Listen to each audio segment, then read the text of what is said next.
দিন বেয়া চলিছে শুকুৰালীৰ গৌৰীপুৰৰ পৰা হেৰাল চাহৰ দোকান। চৰ্চিত যুৱক শুকুৰালীৰ সৈতে পুনৰ অঘটন। নিচাই হেৰাল শুকুৰালীৰ নতুন চাহৰ দোকান।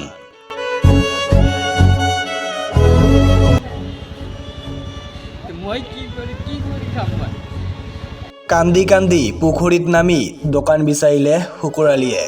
মানুহে কিমান তললৈ নামিব পাৰে এয়া মাত্ৰ এটাহে উদাহৰণ।